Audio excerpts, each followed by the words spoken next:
Assalamualaikum warahmatullahi wabarakatuh. Halo semuanya, selamat datang di podcast Belajar Jadi Menyenangkan.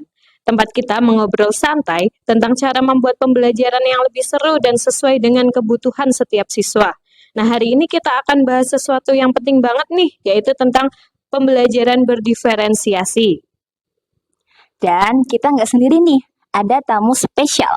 Seorang guru SD kelas 6 yang sudah punya banyak pengalaman mengajar dengan berbagai cara seru. Bapak Abdi Rohman, Sarjana Pendidikan, yang telah mengajar di SDN Pulutan 02 Salatiga. Dan pada saat ini sedang menjadi wali kelas 6. Beliau merupakan guru penggerak dari tahun 2023 sampai sekarang nih. Yuk langsung aja kita ngobrol bareng. Selamat mendengarkan. Pak Abdi, sudah berapa lama Bapak mengajar di SD Pulutan 02 Kota Salatiga? Saya sudah mengajar di SD Pulutan 2 kurang lebih selama 11 tahun. Dari tahun 2014 sampai dengan sekarang tahun 2025. Wah, sudah lumayan lama ya Pak. Berarti pengalaman mengajarnya seharusnya sudah sangat banyak ya. Menurut Bapak, apakah setiap siswa itu mempunyai cara belajar yang berbeda atau semuanya itu sama, Pak? Setiap anak itu memiliki cara belajarnya sendiri-sendiri. Tergantung apakah anak itu nanti tipenya mendengarkan, ada yang juga melihat, atau kedua-duanya melihat dan mendengarkan. Sehingga dalam membedakan anak itu kita juga harus jeli sehingga nanti kita akan mudah dalam memberikan atau kita merancang metode pembelajaran yang akan nanti kita sampaikan kepada anak. Lalu, bagaimana cara Bapak agar bisa mengetahui perbedaan belajar setiap siswa, Pak? Apakah melakukan beberapa asesmen atau hanya dilihat sekilas? Biasanya pada awal pembelajaran kita akan berdiskusi dengan wali kelas sebelumnya. Setelah kita mengetahui itu, kemudian kita asesmen ulang. Sekarang yang namanya asesmen untuk mengetahui kemampuan dasar anak, sehingga nanti kita bisa anak-anak bisa mengisi dengan kuesioner yang kita siapkan. Kemudian dari jawaban itu nanti kita kelompokkan tipe yang mendengar, tipe yang melihat, kemudian ada yang mungkin dua-duanya atau yang kinestetik ataupun yang lainnya.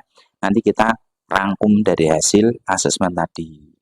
Jika siswanya banyak, itu akan lebih mudah kita mendapatkan mengelompokkannya. Tapi dengan siswa sedikit pun itu juga tidak menjadi kendala saat kita melakukan asesmen. Kadang-kala anak itu tidak menunjukkan bahwa saya sebenarnya tipenya mendengar. Ada saya melihat aja Pak. Dari dia ngisi yang melihat. Sehingga kadang-kala hasil asesmen ini tidak 100% menjadi benar bahwa anak ini memiliki kemampuan yang seperti sesuai dengan ciri-ciri yang sudah kita kelompokkan. Seperti itu. Baik Pak Adi, terkait materi yang akan diberikan kepada siswa nanti, menurut asesmen awal itu kan ada beberapa kemampuan siswa atau karakteristik siswa itu berbeda-beda. Nah, bagaimana cara Pak Abdi menyesuaikan materi pelajaran yang akan diberikan ke siswa agar mudah dipahami? Baik, ini misalnya dalam pembelajaran berdiferensiasi atau pembelajaran untuk mengakomodir semua tipe belajar anak, kita ambil contoh misalnya berdiferensiasi dalam konten atau materi yang diajarkan. Nah, materi pembelajaran yang contoh ini misalnya kita membuat PPT atau membuat video, kemudian poster, itu juga masuk dalam konten seperti ini. Sudah banyak video yang dapat digunakan untuk pembelajaran. Sebagai contoh untuk pembelajaran, kita bisa ambil di platform Merdeka Mengajar. Itu juga banyak sekali video-video pembelajaran yang bisa kita gunakan untuk acuan. Kemudian teman-teman kita yang muda-muda sekarang ini banyak juga yang mengambil jalan untuk menjadi konten kreator. Jadi mereka menerangkan pembelajaran yang intinya nanti bisa digunakan oleh setiap siswa, tidak hanya dalam ruang kelas saja, tapi bisa di rumah, mungkin dalam kegiatan yang lain, mereka bisa mengambil dari situ.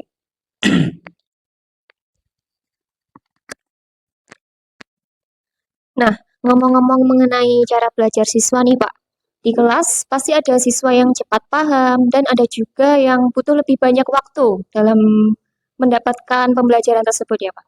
Nah, bagaimana sih cara Bapak mengatasinya? Biasanya setelah kita mengetahui si A, si B, si C itu selesai lebih awal, biasanya yang saya lakukan adalah mengkondisikan mereka untuk membantu teman-teman yang mungkin berbeda kelompok itu menyelesaikan pekerjaan yang sudah diberikan atau tugas-tugas yang diberikan, sehingga kembali lagi kayak seperti tutor sebaya. Jadi mereka untuk membantu teman-teman yang saat ini masih belum selesai atau mungkin ada kesulitan dalam menyelesaikan soal-soal atau mungkin tugas-tugas yang diberikan dalam kelompok ataupun mungkin itu mandiri, sehingga anak-anak yang merasa minder, saya kok tidak selesai-selesai, itu akan merasa terbantu, sehingga rasa percaya diri anak akan tetap terjaga, tidak merasa dikucilkan, sehingga selama proses pembelajaran anak-anak akan saling mensupport, sehingga ketika anak ini nanti sudah di kelas atasnya, dia bisa lebih beradaptasi ketika ada temannya yang membantu, sehingga tidak istilahnya introvert, jadi tidak mau bersosialisasi dengan temannya. Jadi anak-anak yang seperti ini pun akan merasa senang bahwa anak yang sudah selesai duluan biasanya kan mengganggu temannya. Ini kok seperti ini. Nah, dengan dia diberikan tanggung jawab seperti itu, dia merasa, oh saya berarti dibutuhkan oleh teman-teman saya. Berarti bukan berarti saya nanti anak itu merasa sombong bahwa saya ini anak yang dibutuhkan oleh teman-temannya, tapi dari situ dia belajar akan berbagi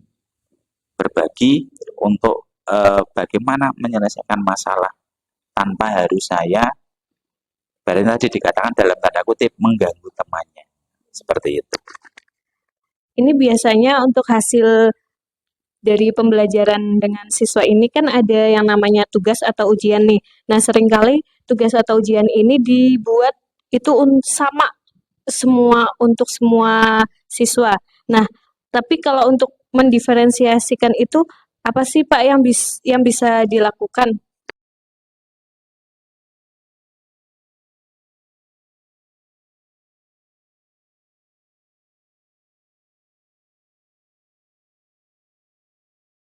Baik, ini yang kadangkala menjadi dilema bagi kita sebagai seorang pengajar, seorang pendidik, apabila di dalam kelasnya ada anak yang, mohon maaf, dalam tanda kutip, berkebutuhan khusus atau yang disebut dengan PDBK. Nah, biasanya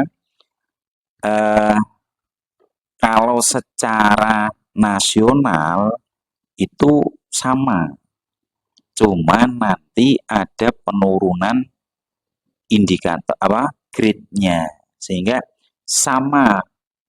Kalau dulu SKKD-nya sama, indikatornya nanti berbeda, tapi dalam lingkup yang sama dengan teman-temannya.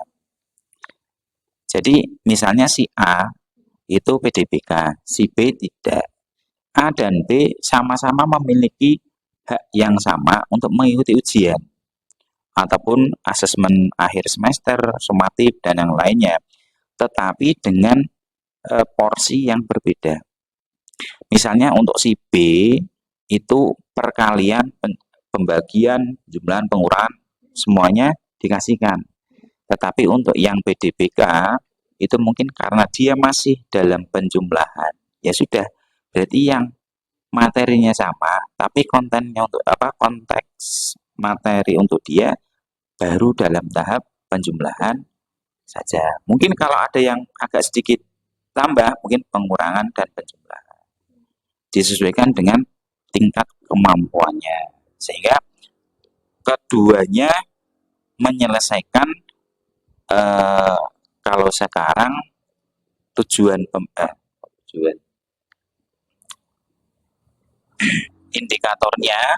indikator kalau tujuan pembelajarannya. Jadi tujuan pembelajaran ini tercapai, tetapi dengan porsi yang berbeda. Atau kalau dulu ada yang dihilangkan, ada yang diturunkan, ada yang substitusi dan lain-lain. Sehingga anak yang tadinya diharapkan bisa mencapai tujuan pembelajaran ini tercapai semua. Yang PDBK juga tercapai, yang normal juga tercapai. Sehingga berdiferensi di sini sesuai dengan kemampuan anak. Misalnya kalau di kelas 1, anak ini belum bisa menulis, tetapi dia bisa ngomong. Berarti nanti bisa juga dibawa kayak gurunya secara lisan membacakan, anaknya menjawab. Sehingga mungkin kalau yang netra, jadi kan dia masih bisa mendengar, kemudian dia belajar huruf braille itu kan ya di situ, jangan soalnya di situ, atau mungkin dibacakan dengan anak mendengar sambil membaca menggunakan tadi, dia bisa membaca dengan huruf braille-nya, jawabannya di situ. Kemudian dari hasil itu ya kita harapkan semua anak-anak terlayani, baik yang normal, yang PDBK dengan kemampuan visual, kemudian audio visual, mungkin ada yang cuma melihat. Nah, jadi semua terlayani. Nah, di sini kan kalau masa-masa terbaru ini ya kan, kalau guru tuh harusnya bisa menciptakan lingkungan yang aman, nyaman, dan berpihak pada peserta didik ya Pak. Nah, kalau Pak Abdi itu gimana sih caranya biar membuat suasana belajar itu bisa nyaman untuk semua siswa? Caranya gimana gitu Pak? Baik, suasana yang nyaman di dalam kelas itu memang sangat mendukung dalam proses pembelajaran. Yang pertama, tentunya kita harus mengenali karakteristik peserta didik atau siswanya itu sendiri.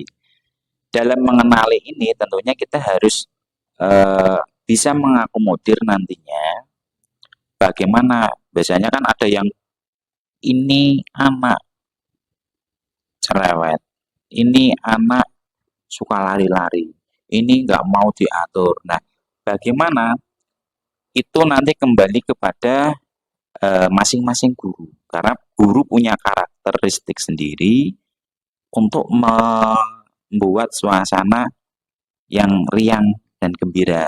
Tapi semua ini belum tentu hasilnya bisa maksimal, hanya bisa untuk mengurangi aktivitas-aktivitas anak yang mungkin ada yang tadinya pendiam, kemudian ada yang sok usil dan lain-lain, dijawil sedikit sudah tidak, kondisinya sudah tidak ibaratnya kompor meledak lah, sembuh pendek sedikit-sedikit, ya seperti itu. Ya contoh sekarang kan banyak sekali teman-teman kita yang mungkin bisa menjadi referensi kita dari tepuk atau ice breaking, kemudian suasana kelas dibuat kayak game seperti itu. Nah, ini beberapa pernah saya coba, ternyata anak-anak juga antusias. Kemarin saya coba untuk berkaitan dengan bahasa Indonesia, kosakata. kosakata, antonim, dan sinonim kata. Saya coba untuk pakai domino. Nah, jadi ya mereka asik juga. Jadi mereka belajar ternyata ya sedikit, tapi memang butuh proses yang lama. Karena membuat konten atau membuat produk untuk permainan seperti ini pun juga kadang-kadang anak ada yang tidak mau. Saya dulu punya satu siswa itu irit bicara. Bener, itu irit bicara sehingga ketika suruh membaca pun kadang-kala temannya tidak dengar. Terus dulu itu sekitar 23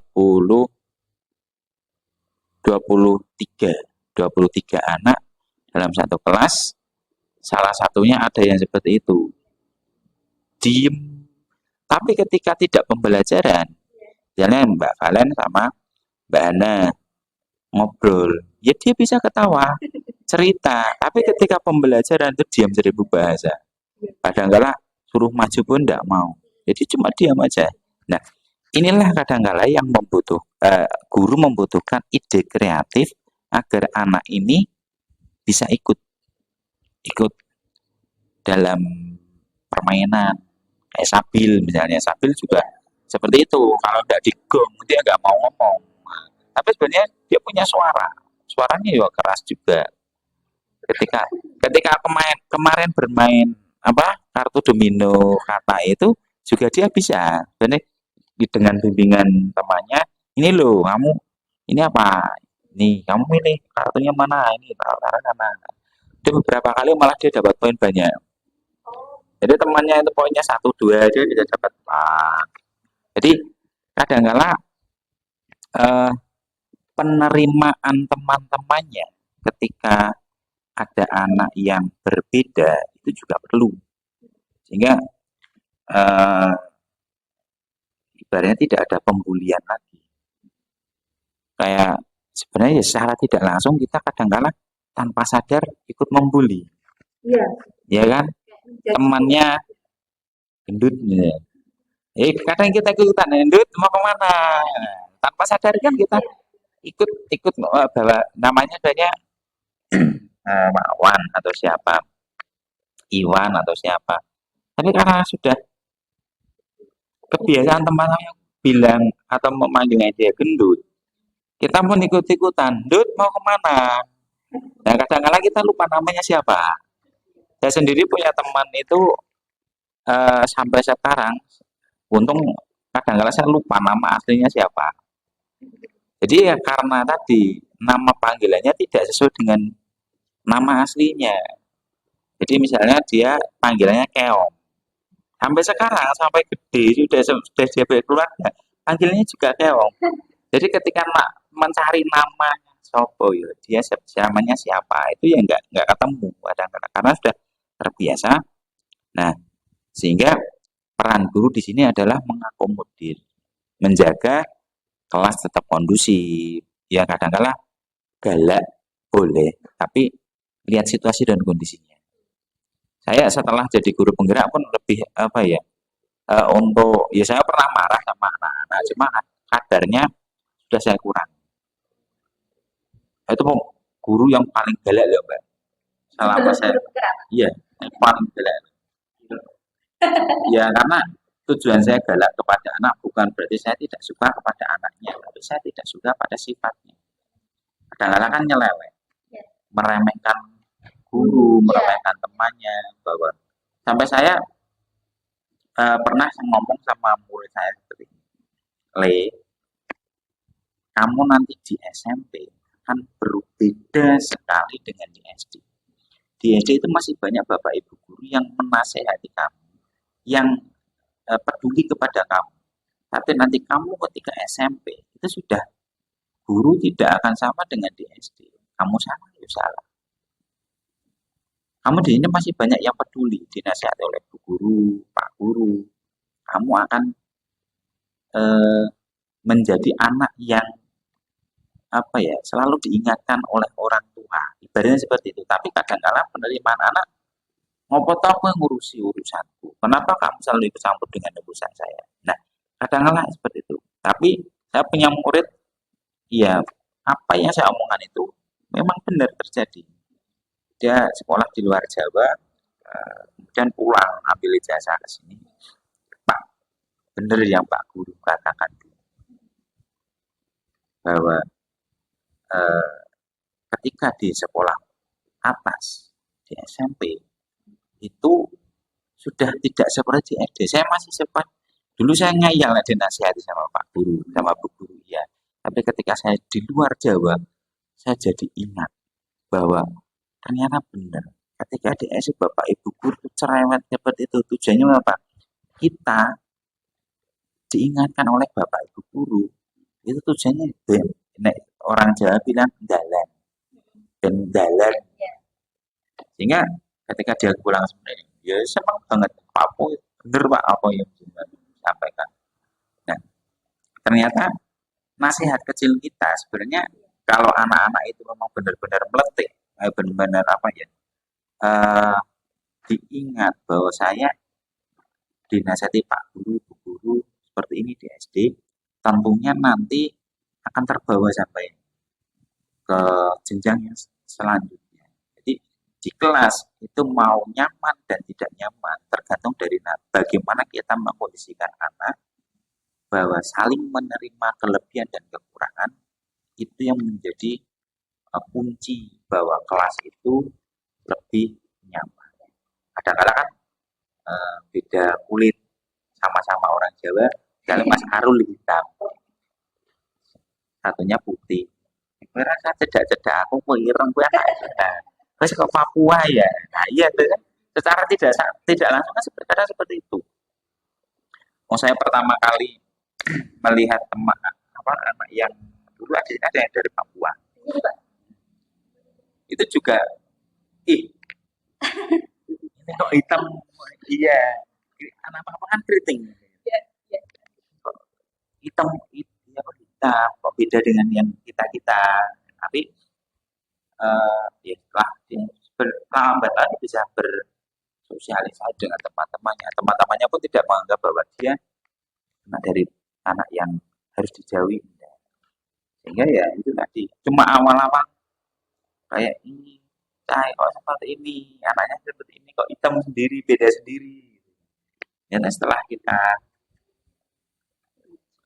belajar, kita sudah sampai kelas berapa ya? Kelas 2. Jadi selama 1-2 tahun, 2 tahun dia pindah naik kelas 3. Jadi selama 2 tahun itu ya mereka sudah bisa bersosialisasi. Kadang-kadang ya kasihan juga kelas 1 pulangnya kan kakaknya yang satu kanti itu kan pulangnya siang, jadi harus mengikuti kakaknya pulang udah jam 2, jam setengah 2 lah kadang. Jadi ya kadang kasihan juga.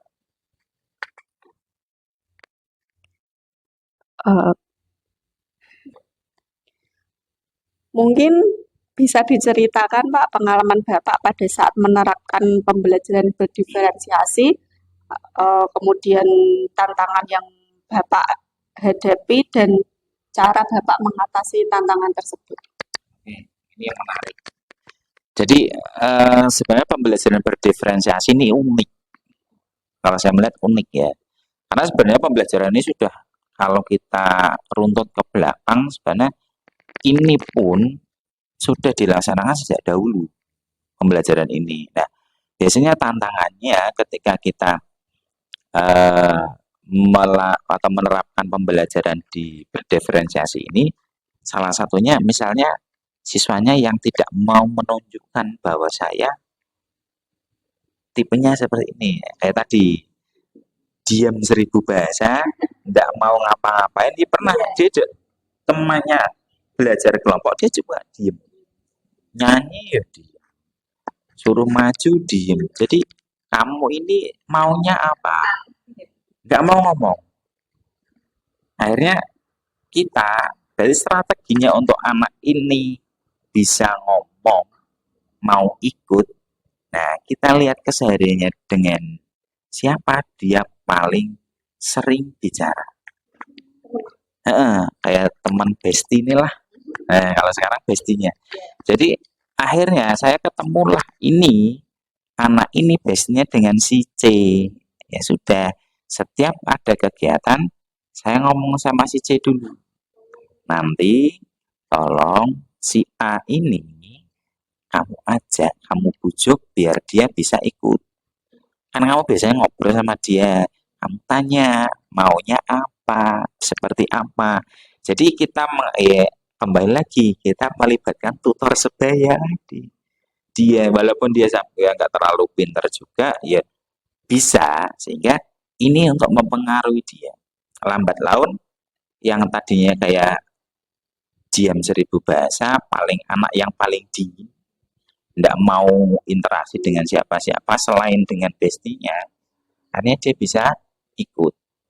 Nah, yang agak nanti repot, misalnya lagi kita memiliki PDPK yang di luar kemampuan kita. Misalnya, mohon maaf, seperti sudah kemana sudah ya itu karena dia memiliki karakteristik yang berbeda dengan teman-temannya, maka dia pendampingnya harus lebih ekstra sehingga orang tuanya lah yang nanti mengarahkan bahwa kamu harus seperti ini ditulis, kamu ini diwarnai atau seperti apa, itu kontrol anak ini pada pendampingnya sehingga tantangan kita ya kita harus bisa berkomunikasi baik dengan beliau, dengan pendampingnya, misalnya dengan orang tuanya atau dengan shadow teachernya sehingga komunikasi kita kepada anak untuk menghadapi tantangan ini pun ya kita juga harus bisa. Tapi cara kita untuk berbicara kepada anak, cara kita merayu anak, memikat hatinya itu ya jangan sampai kita dianggap seperti temannya. Ya, tetap kita sebagai guru dan murid, jangan sampai best friendku. Nah, ada seperti itu. Peran karo aku, Pak, bolo karo aku. Nah, ini yang menjadikan marwah kita sebagai guru akan hilang. Karena kita dianggap apa?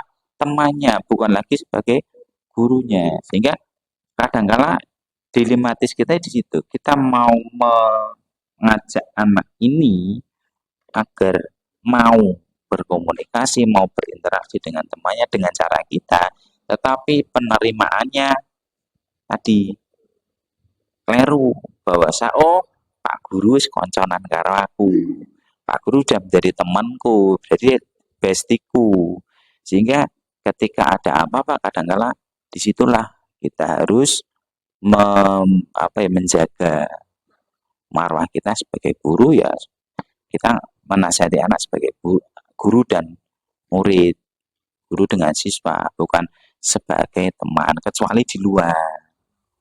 Nah, ini dulu kami di SMA, saya di SMA pun kita sudah buat kesepakatan dengan gurunya. Oke, kita di kegiatan kita sebagai kakak adik tidak masalah. Tapi nanti ketika kita kembali ke sekolah, status kita adalah guru dan murid. Jadi ketika kita di luar, kita mau dablek-dablekan, mau apa, monggo. Karena di sana kita sebagai kakak dan adik, di luar di kegiatan.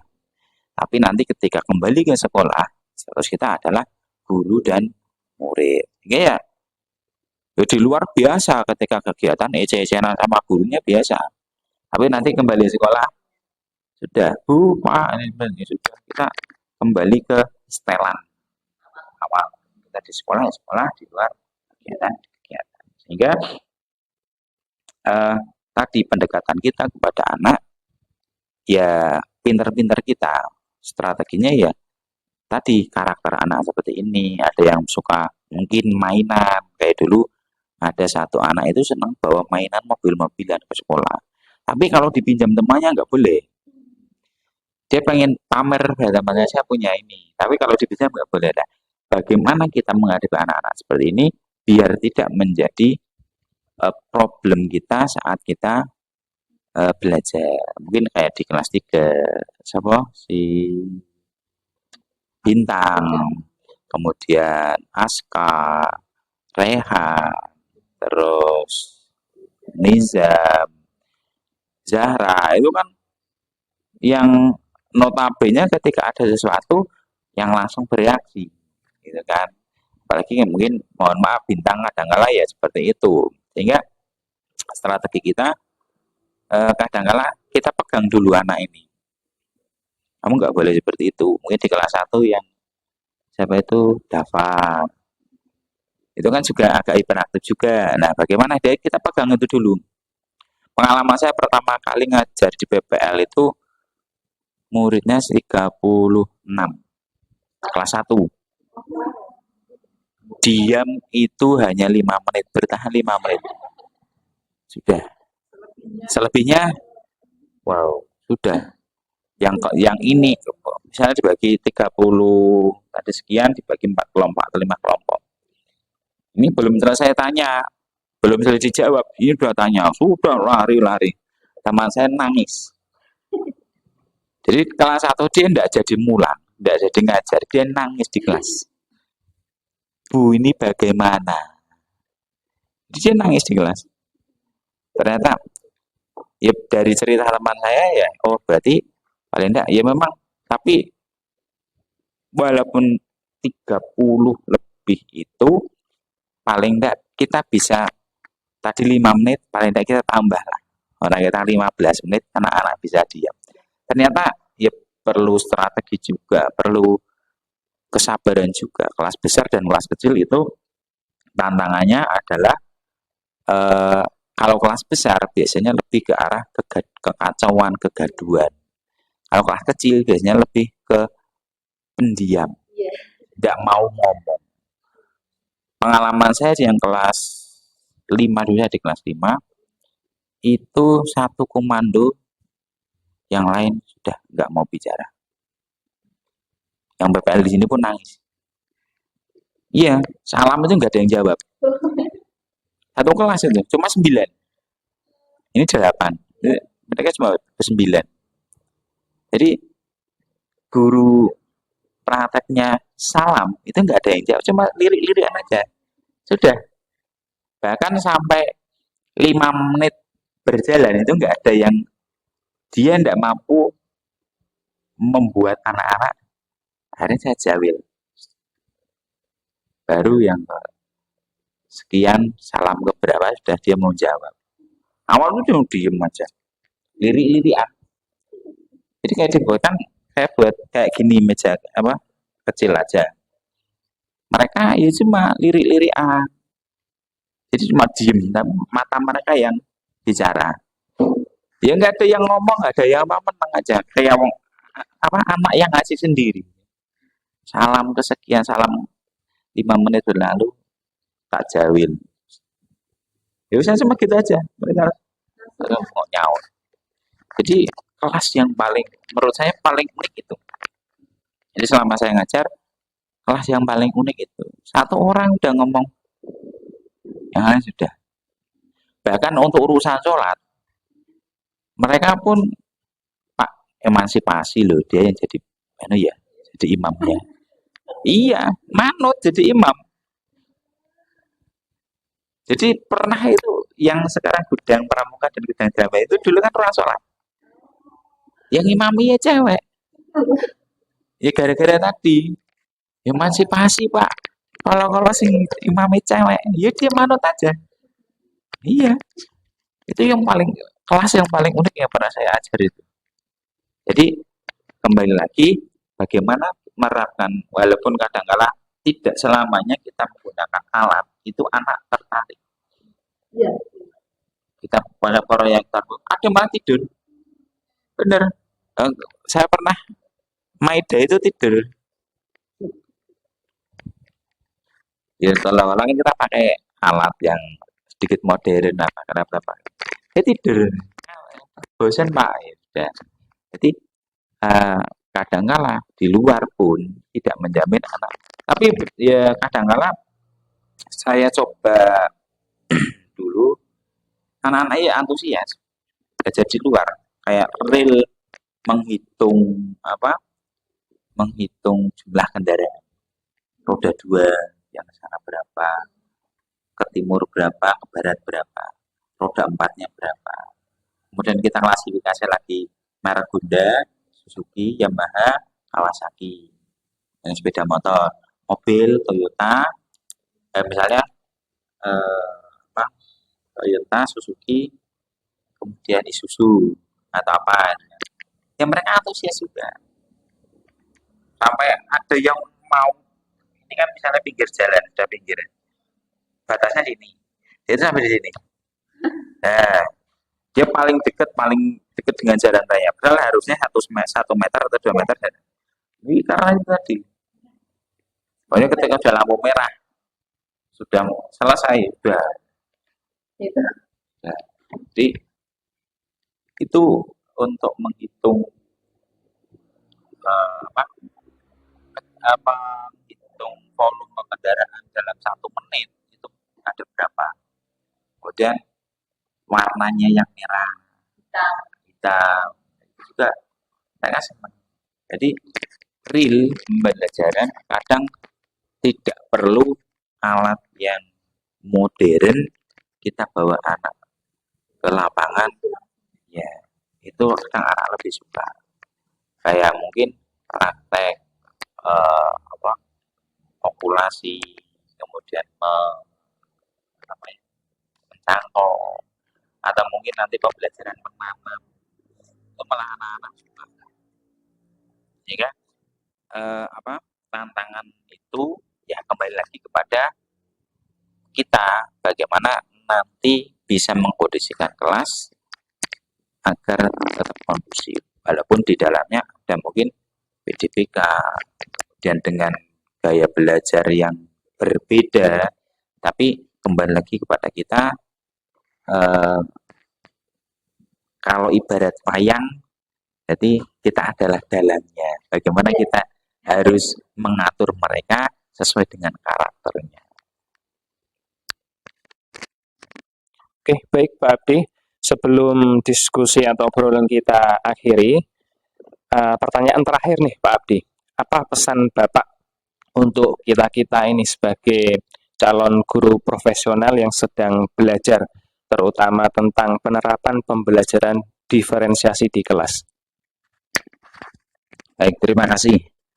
Pesan apa ya? Sebenarnya banyak sekali pesan yang ingin disampaikan, tetapi kembali lagi kepada saya berkaca kepada diri saya sendiri bahwa sebenarnya semua guru itu harus memiliki keterampilan untuk memanage diri dulu.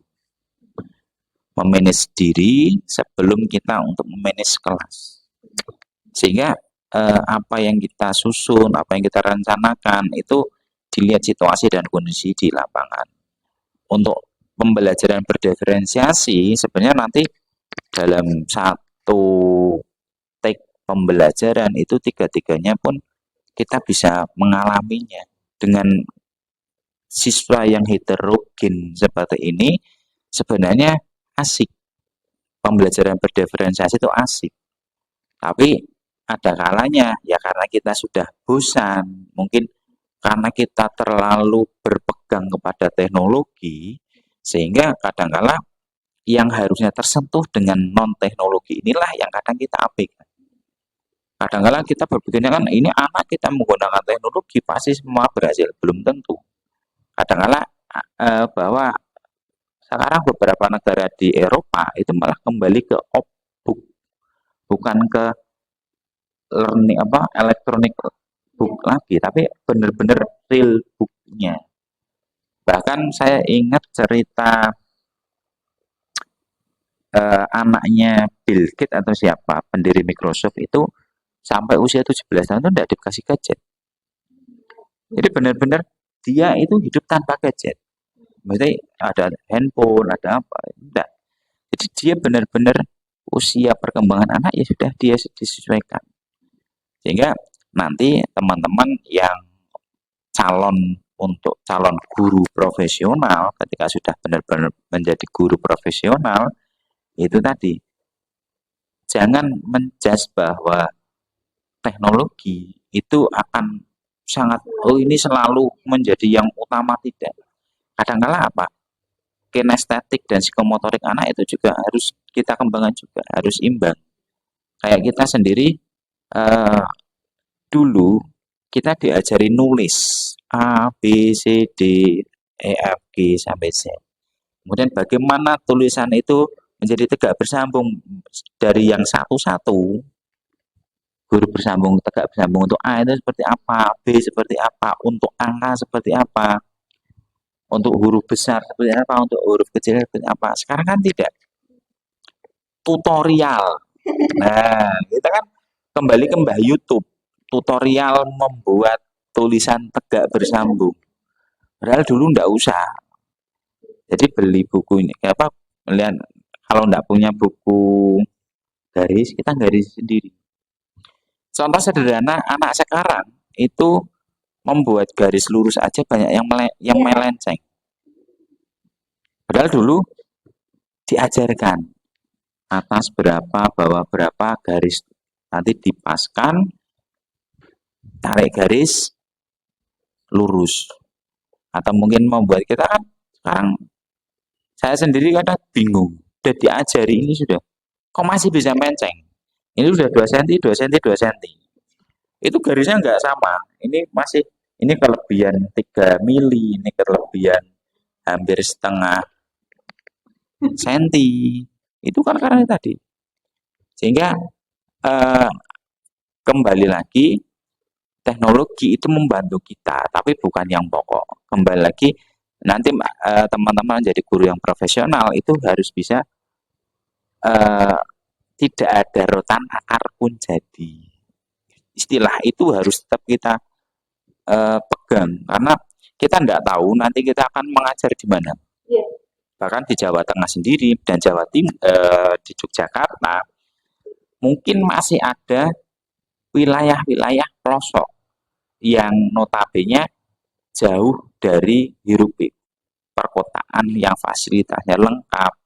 Bahkan di Jawa Tengah sendiri kayak di Sragen, kemudian di Purwodadi, mungkin ada yang masih di beberapa, termasuk di tempat saya sendiri, masih ada wilayah yang tidak terjangkau internet.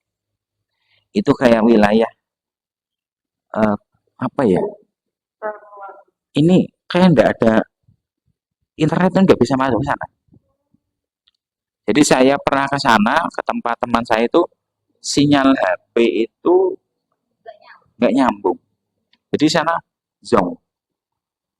Nah, sebenarnya kita sudah mendewa-dewakan teknologi. Nah, kita ditugaskan kayak misalnya di Papua. Di Papua mungkin kota masih punya internet, yang sudah di pegunungan jarang. Bahkan saya teman di Kalimantan itu ketika mau telepon zaman 2020, 2007, 2008, itu dia harus ke bukit. Naik gunung, sinyalnya pun hanya kadang 1-2, 1-2. Sehingga keterampilan kita dalam mendesain pembelajaran itu sangat diperlukan. Sehingga siap ditempatkan di mana saja. Karena iya, jadi kalau om saya itu kalau mengerjakan bos, mengerjakan apa itu tidak di sekolah, tapi di rumah. Di sekolah itu tidak ada sinyal, udah. Jadi ya sudah, ada kalanya ketika mau mengerjakan bos ya dia hari itu izin tidak ke sekolahan, dia di rumah mengerjakan bos sampai selesai. Sehingga apa yang kita angan-angankan bahwa kita biasa hidup di kota, kemudian kita kembali ke desa, itu kadang-kala ada yang sesuai dengan ekspektasi, ada yang tidak sesuai dengan ekspektasi. Sehingga pesan untuk teman-teman itu tadi, harus kreatif saat kita nanti mengajar, baik nanti di kelas 1, kelas 2, kelas 3, atau mungkin dari pengalaman jenengan yang tadinya di kelas SMA, kelas atas, turun ke bawah, itu juga ibarat kalau orang yang stresnya sangat tinggi sekali. Kecuali yang sudah punya anak, akan beda. saya akan mengkloning bagaimana belajar anak saya. Itu biasanya yang sudah saya lihat, saya amati, teman-teman saya sudah punya anak. Biasanya cara mengajar di kelas bawah ya, dia akan meniru bagaimana gaya anak saya belajar. Jadi di sekolahnya bagaimana anak saya itu, ya saya tiru. Jadi saya dia belajar dengan anaknya. Kamu tadi belajar apa dengan Bu Guru? Kamu dengan Pak Guru belajar apa? Seperti ini. Oh, kemarin sama Bu Guru seperti ini. Nah, dia nanti ikut ATM, amati tiru modifikasi. Nah, sekarang seperti itu, bukan ATP. Amati tiru plek ketiplek. Nah, itu ATP. Kalau ATM kan masih dimodifikasi. Jadi, ya kreativitas kita tidak menutup kemungkinan bahwa sebenarnya guru itu yang paling kreatif. Kelas 1 di SD itu paling kreatif. SMP itu karena anak sudah mulai ndalan, ibadah orang Jawa ndalan. SMA sudah lebih enak lagi. Jadi teman-teman nanti ya belajar beradaptasi di lingkungan nanti yang baru, ya nanti dilihat. Tidak semua sekolah bisa langsung jalan. Jadi sekolah yang ibaratnya modern pun perlu adaptasi lagi. Kadang-kala nanti yang pokok adalah teman-teman tetap menjaga bahwa marwah guru itu tetap ya digugulan, ditiru. Bukan lagi sekarang kan banyak guru itu bukan singkatan digugu dan ditiru, tapi wagu terus haru. Sehingga ya itu tadi pesannya marwah guru yang sebenarnya adalah digugulan, ditiru. Jadi ing ngarsa song tulodo, ing madya mangun karso, tuturi handayani. Sesuai dengan apa yang diceritakan oleh Ki Hajar Dewantara. Seperti itu. Wah, seru banget obrolan kita hari ini, Pak Abdi. Obrolan yang luar biasa, pengalaman yang sangat bermanfaat.